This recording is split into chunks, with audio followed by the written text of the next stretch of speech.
ነበር በጀግኖች ዘንድ ባለፉት ጦረኞች ባለፉበት መንገድ የድል ባለቤቶች እኔም ያንን ጸጋ በሕይወቴ አምቄ በችግሬ ሰዓት ጌታዬን ጠብቄ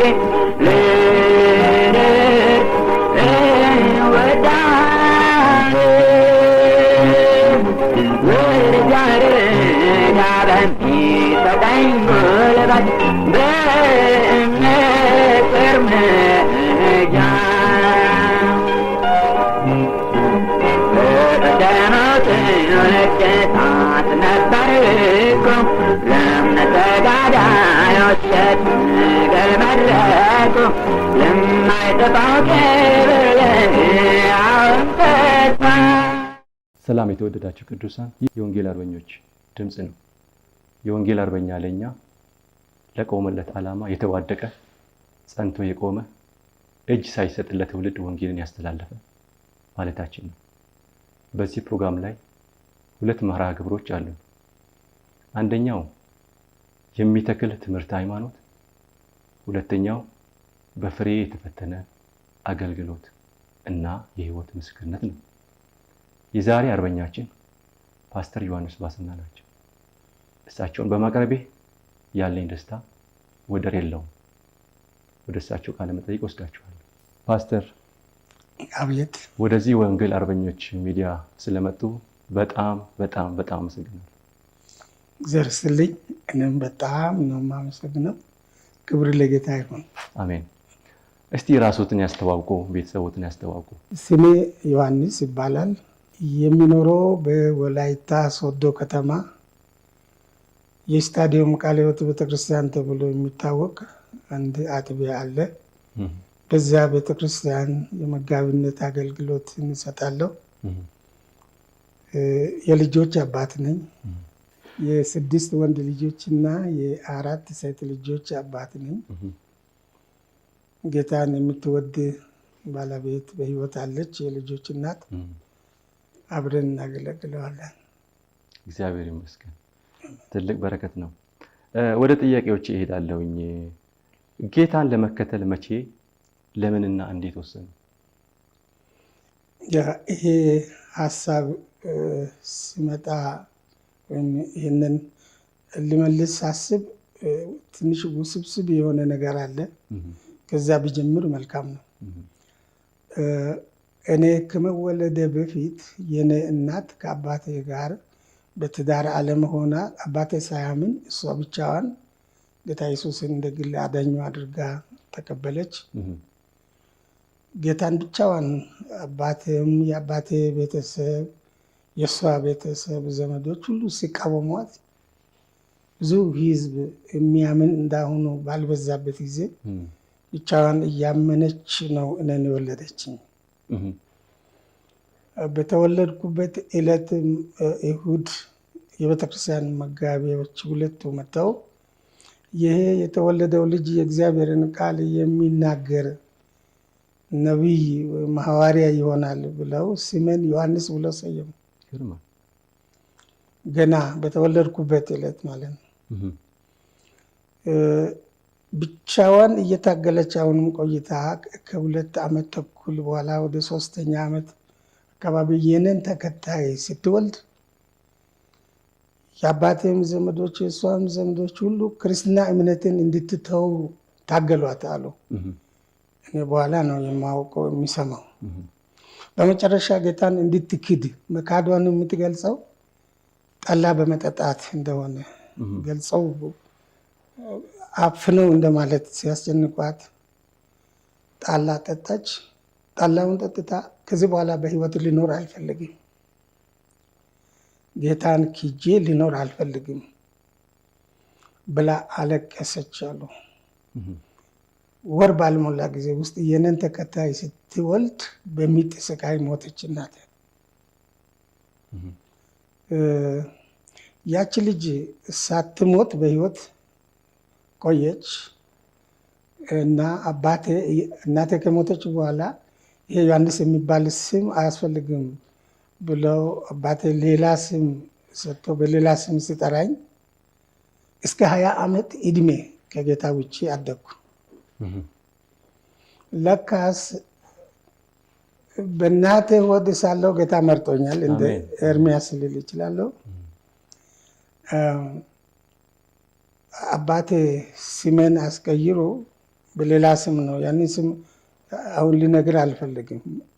የተቀየረው አንዳንድ ሰዎች በዚያ ስም ለቃልድን ብሎ ሊጠሩ ስለሚፈልጉ፣ ይሁንና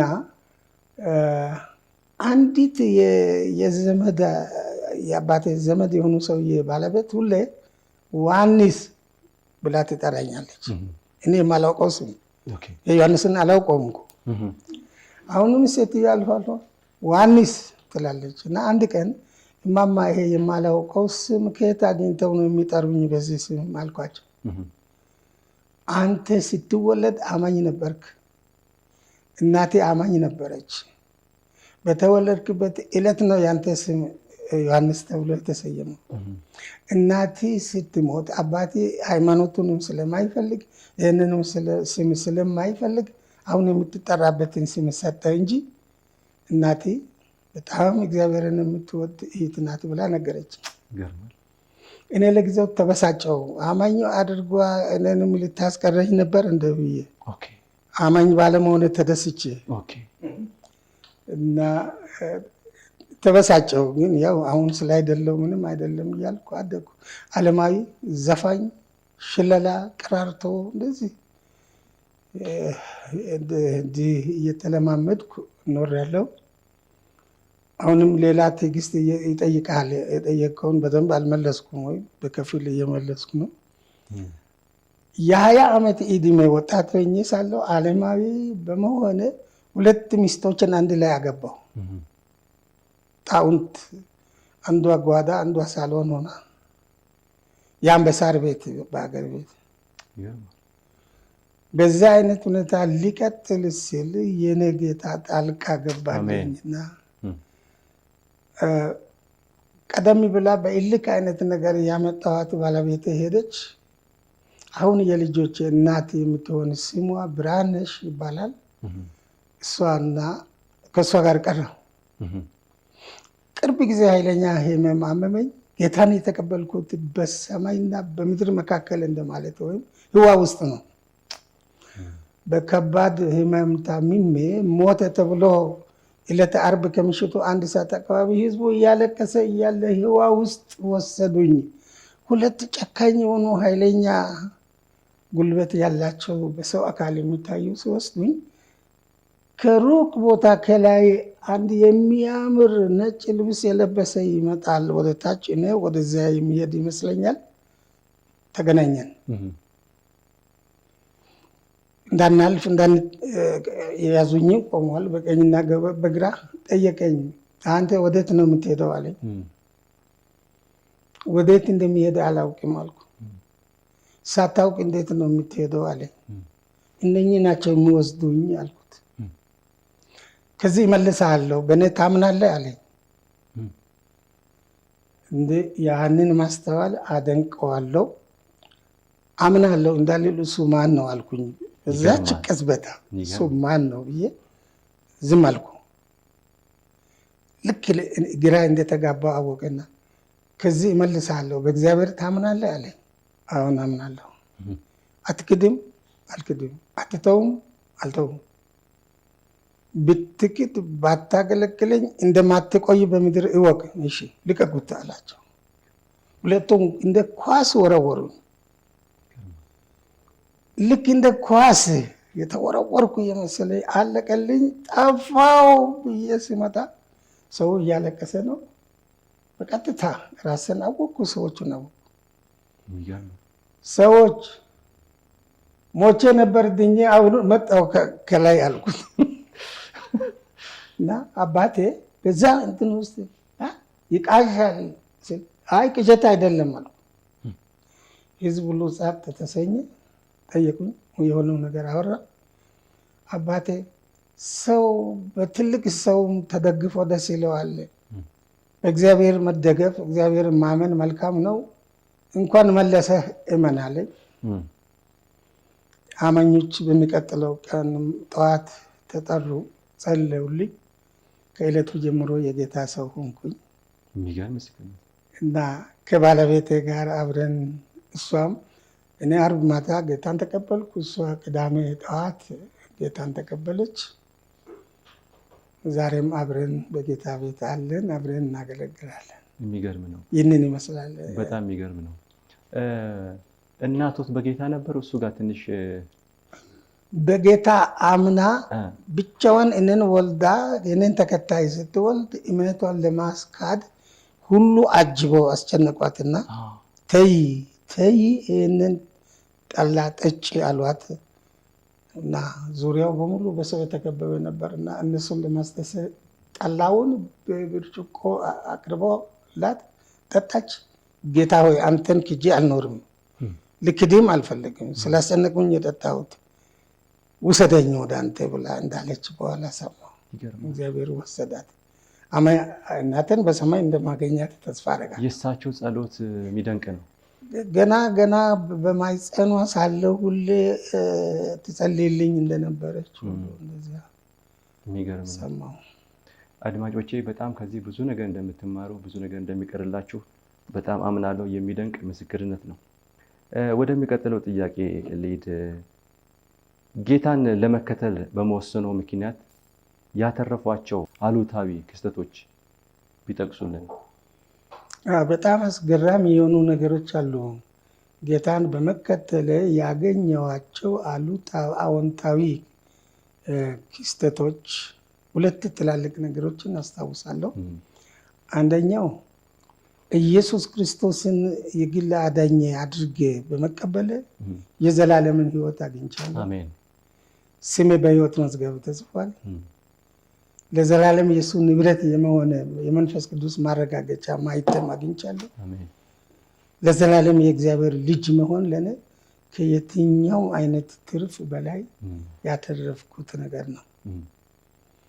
ሁለተኛው ገና ከልጅነት ጊዜ ጀምሮ በኪሳራ ህይወት ውስጥ ለመኖር ዘፋኝ መሆን፣ ዓለማዊ መሆን፣ ጠጪ ሰካራም መሆን፣ በስጋም ትንሽ የማይረባ ኑሮ ሊኖር የነበርኩ ሰውዬ ከዛ አደጋ ሁሉ አመለጥኩኝ። በስጋም በነፍስም ሰው ሆንኩ። ደግሞ ከዚህም በላይ የአገልግሎት ጸጋ ከጌታ አገኘው። ስለዚህ ያተረፍኳቸው ነገሮች በመጠኑ እነዚህ ናቸው እላለሁ። ሌላው አሉታዊ ክስተቶች አሉ። በጣም በነገራችን ለአባቴ ከኔ በስተቀር ሌላ ወንድ ልጅ አልነበረም። እናቴ ስትሞት የወለደቻት ሴት ልጅ ብቻ አለች እና እኔ ብቻ ነበርኩና እንደ ነፍሱ ይወደኝ የነበረው አባቴ ጠላኝ።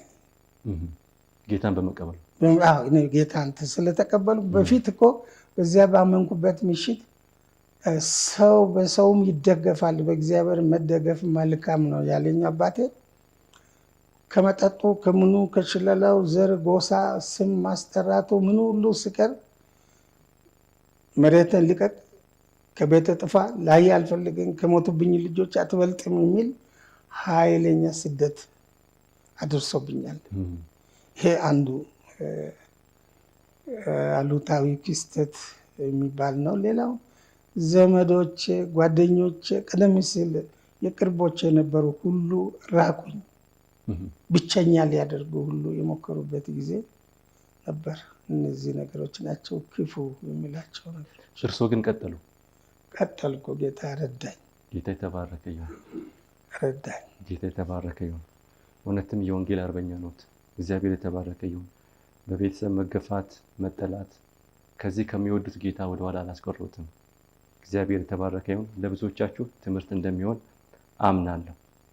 ከዛው ሳላልፍ እንደው ሌላው ያተረፍኩት ሚስት ያገባሁት 20ኛ ዓመት ዕድሜ ነው።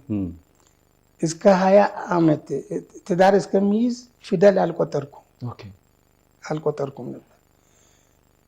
ከዚያ በኋላ ነው ፊደል የቆጠርኩት። ከዚያ በኋላ ነው ትምህርት ቤት ገብቼ ቀን መጽሐፍ ቅዱስ ትምህርት ቤት፣ ማታ ኤሌመንታሪ ትምህርት ቤት እስከ ሃይ ስኩል የሚቻለኝን ያህል ሲገፋ አይኖቼ ተከፈቱልኝ። አሜን። በአጭር ጊዜ 2-3 ክፍሎችን ረግጬ እያለፍኩ እንዲሄድ አእምሮዬን ሁሉ እግዚአብሔር ከፈተልኝ። ስለዚህ ዛሬ ከአንተ ጋር የተገናኘሁት አይኔ ተከፍቶ የእግዚአብሔርን ቃል በማንበብ በማገልገል ብዙ ወዳጆችን አተረፍኩ። እግዚአብሔር ስም የተባረከ ሳልናገር ጌታ የተባረከ ይሁን።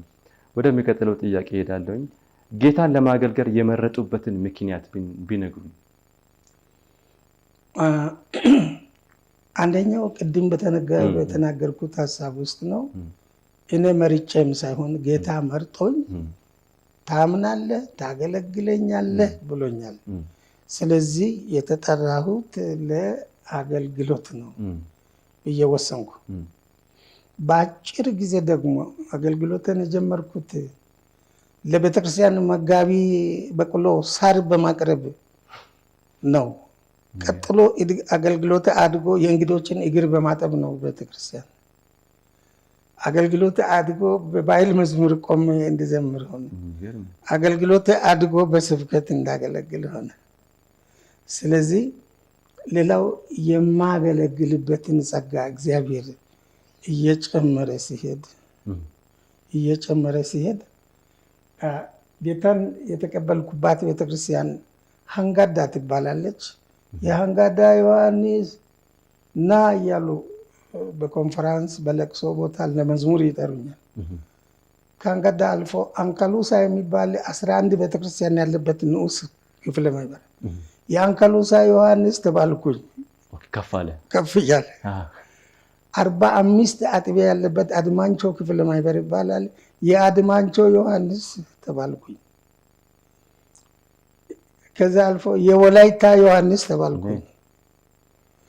ቀጥሎ የኢትዮጵያ ዮሐንስ አሁንም ይባል እና ጌታ በአገልግሎት እያሳደገኝ እየባረከኝ በአገልግሎት ፍሬያማ እያደረገኝ በመሆኑ አገልጋይ ሆኜ የሚገርም መጋቢነት አገልግሎት በተሰጠኝ ደብረ ዘይት ካለሁት ቤተክርስቲያን ነው። ከዚያ በፊት ወንጌላዊ ነህ ብሎ እጅ ጭኖብኝ የጸለየልኝ የለም። ሰው ሁሉ ዘማሪ ዮሐንስ፣ ወንጌላዊ ዮሐንስ፣ ወንጌላዊ ያለ ህዝቡ ጠራኝና የሰው እጅ ሳይገባ ሰው ምንም ሳይል እግዚአብሔር እንደጠራኝ በዚህ ሁኔታ እየተጠራው የመጋቢነት ሹመት በተሰጠኝ ጊዜ ሰው እጁን ጭኖብኝ ጸለየልኝ እንጂ ነገሬ ሁሉ ከጌታ ጋር ነው። ከወላይታ አገልግሎት እያደገ እኔ በጣም ህፃን ሆኜ ትዝ ይለኛል። ቦብቾ መተው የሆነ ግራር ነበረ። ግራር በጣም ረጅም ግራር ስር እዛ ስር ላይ ጠዋት ከወጣቶች ጋር ማሳልፈው ጊዜ እኔ ህፃን ነበርኩኝ። በህፃንነት አይሙራችን እርሶ ቆመው መስበክ ሲጀምሩ እኛ እንሄድም ነበር። የሚገርም ክብር የሚጣፍጥ እግዚአብሔር ቃል ነበረ ይመጣ የነበረውና ትክክለኛ ጥሪ እንዳለውት ይገባናል። ጌታ የተባረከ ይሁን። አሜን። ጌታን ለማገልገል ከጀመሩ ስንት ዓመት ሆነ? ጌታን ለማገልገል ብዬ የጀመርኩት የአንዲት አጥቢያ ሙሉ ጊዜ ወንጌላዊ የሆንኩት 1962 ዓመተ ምህረት ነው። ዛሬ 50 ዓመት ድፍኗን በጌታ እግር ስር በቤቱ ድክ እያልኩ ለማገልገል 50 ዓመት በጣም ረዥም ዓመት። እኔ ግን ትንሽ ነች። በጣም ዓመት ከታላላቅ አባቶች ጋር ሳነጻጽረው ትንሽ። እኔ ደግሞ ከዘመኔ ጋር ሳየው በጣም ትልቅ ነገር ነው። እግዚአብሔር ይባርኮት። ጌታን በማገልገል ምክንያት የደረሰበት ጉዳት አለ ካለ ቢነግሩን። ማጋነን አልችልም፣ ተገቢም አይደለም። ግን በመጠኑ የተለያዩ ነገሮች አንድ የአይን ምስክሮች ሲናገር ሰማሉ።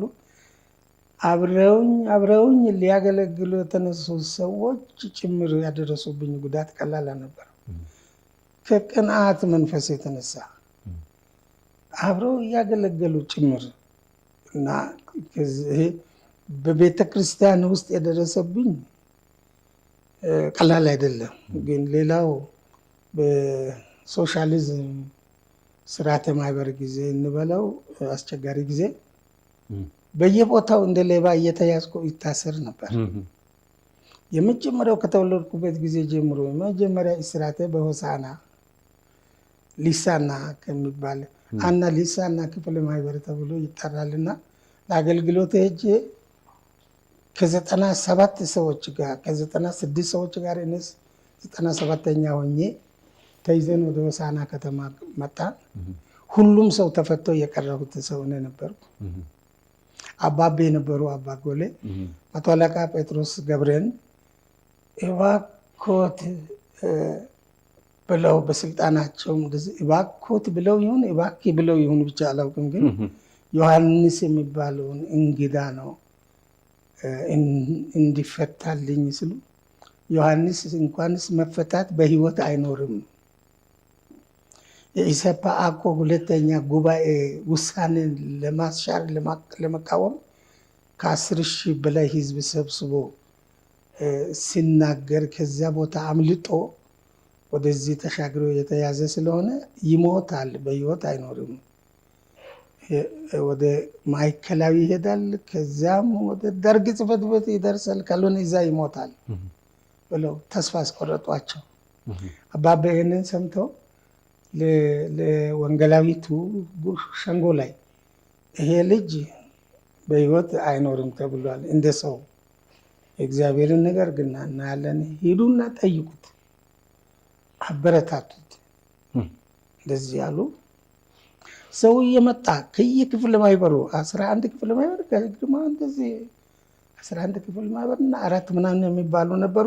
ከየክፍለ ማህበሩ ሰው ፍራንክ ይዘው አተካና ይዘው አተካና በጣም ይወዳለሁ፣ የሚስማማ ነው አተካና።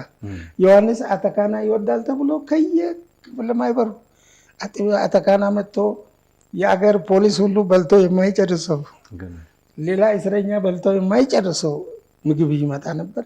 ፍራንክ ይሰጣል። ግን ያው ከሚጠይቁ ሰዎች ብዙዎች ያለቅሱ ነበር። እኔ ምንድነው ለምንድነው የሚያለቅሱት እላለሁ።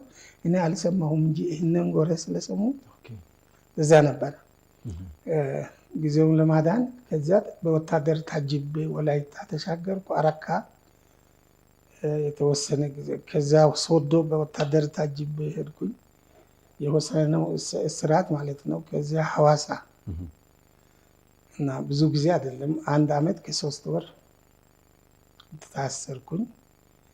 ከዚያ እንደተፈታው ሳልቆይ ከሰርግ ቦታ የእግዚአብሔርን ቃል ኪዳን ስለማይፈቅዱ ከምሽቱ 9 ሰዓት ጀምሬ 12 ሰዓት ላይ ቃል ኪዳኑ ምን ሁሉ ፈጽሜ ሳበቃ በሩ ሲከፈት 2 መኪና የሞላ ወታደር ቤቱን ዙሪያውን ከቧል። እኔና ሙሽራው ሚዜዎች አንድ ላይ ታስረን ወደ እስር ቤት ገባን። ሙሽሪት ቃል ኪዳን ፈጽሜ ሳበቃ ነበር። እሷ ከሚዜዎቿ ጋር ሌላ ክፍል ስትገባ ሳሎን ላይ ያሉ ሰዎች ሁሉ ወጡ፣ አብረን ወጣን፣ እስር ቤት ገባን፣ ፖሊስ ጣቢያ። ልጅቱ ወደ እናቷ ቤት ሄደች። ሰርጉ ቀረ። 2 ወር ድፍኗል። የተዘጋጀው ምግብ ለስላሳ ምን ሁሉ እግዚአብሔር ሆይ ፍረድ ብሎ አፈር ላይ አፈሰሱ። ምግቡን ግማሹን በተኑ።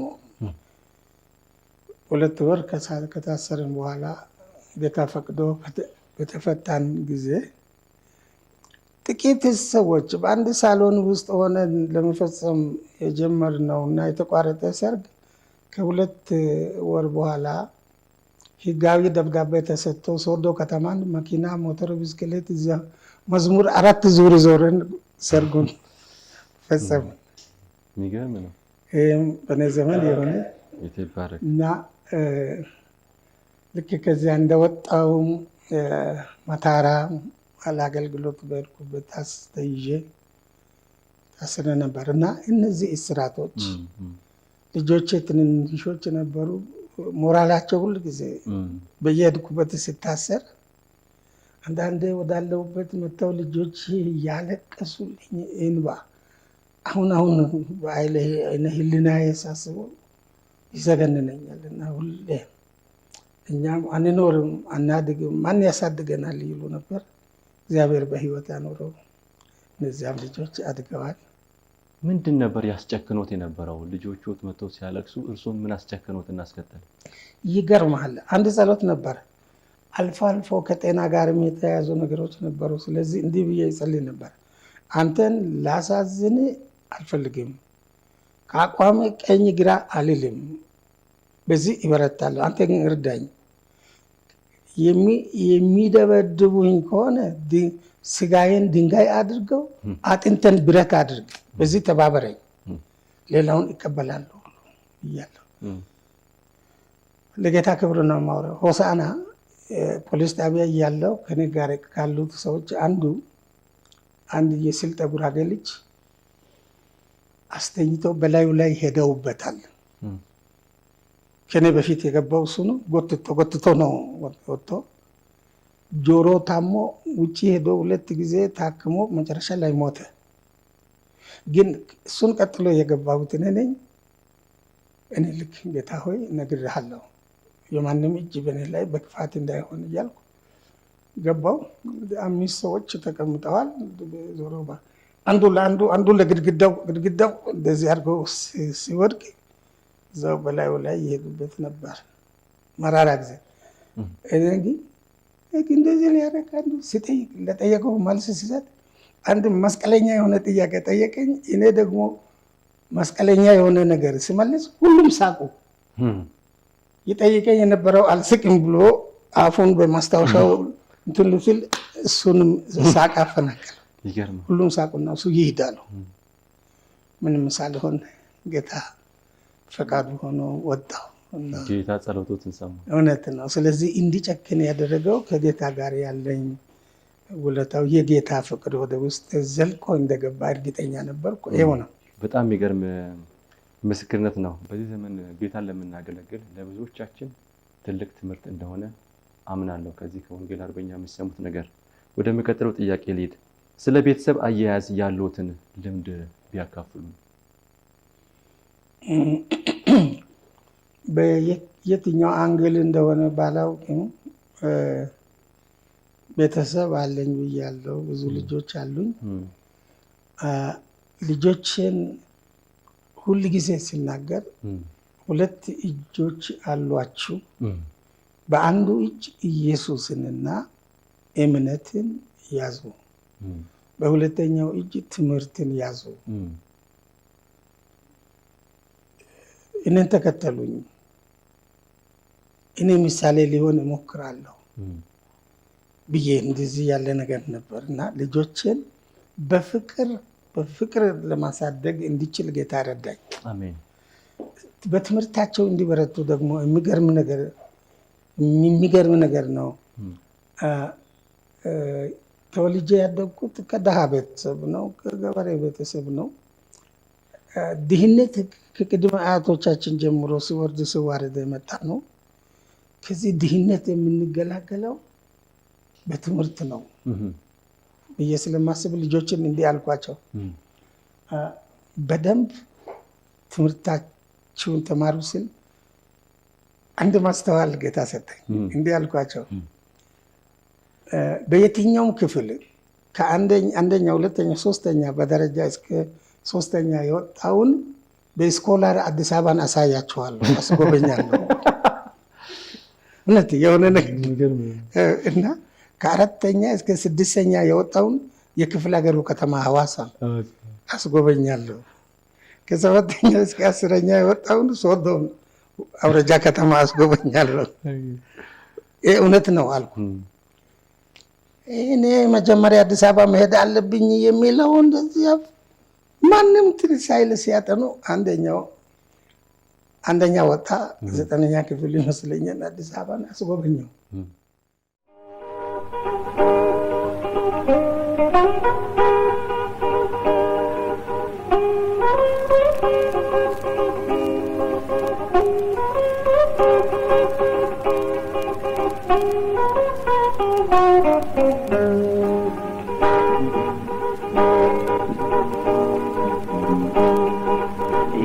የመከራዬ ማሰሪያ እሳት የመፈተኛ ፍም የመመዘኛ ጣት ነበር በጀግኖች ዘንድ ባለፉት ጦረኞች ባለፉበት መንገድ የድል ባለቤቶች እኔም ያንን ጸጋ በሕይወቴ አምቄ በችግሬ ሰዓት ጌታዬን ጠብቄ ልድር እወዳለሁ። ልጃርዳ በሚሰጠኝ ጉልበት በእምነት እርምጃ በቀደሙት ነገሥታት ነበር እኮ ለእምነት ተጋዳዮች የትግል መድረኩ